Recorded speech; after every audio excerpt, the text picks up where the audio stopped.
m'adreço especialment a bibliotecàries, mestres i totes aquelles persones que s'encarreguen d'explicar històries als més menuts i necessiten captar la seva atenció. Són moltes les estratègies que fem servir per poder aconseguir aquell silenci sobre el qual poder explicar les històries.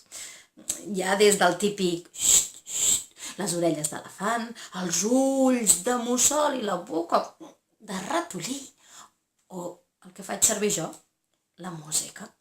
Amb el meu acordió vaig amunt i avall i és infal·lible com capta l'atenció.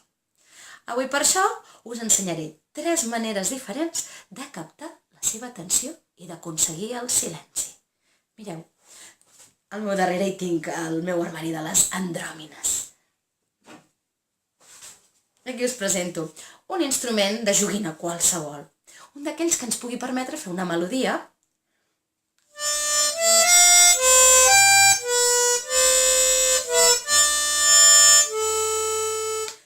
sense tindre massa coneixements de música. Ens permet fer una petita melodia inventada que anirà captant l'atenció de cadascun dels petitons, perquè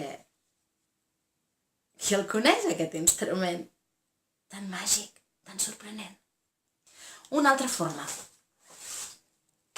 A veure on la tinc jo, aquí. Una capseta de música. Ens plantem davant dels petits. Obrim la capseta de música i ens quedem quiets, observant com miren el moviment de tots els seus personatges. També funcionaria amb una d'aquelles que s'obre, la clàssica, i que hi ha una ballarina. Qualsevol que tingui un moviment que capti la seva atenció i que a poc permeti com vagin apropant-se al silenci. Per acabar, tinc per aquí, a veure...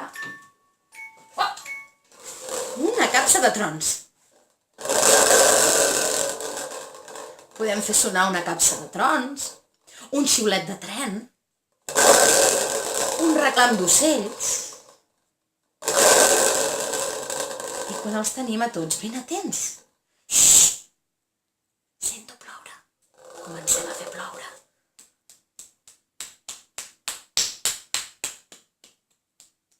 Sembla que la pluja s'allunya.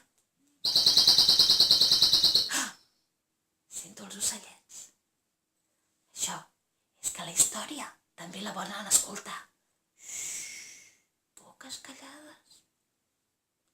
Que comença la funció.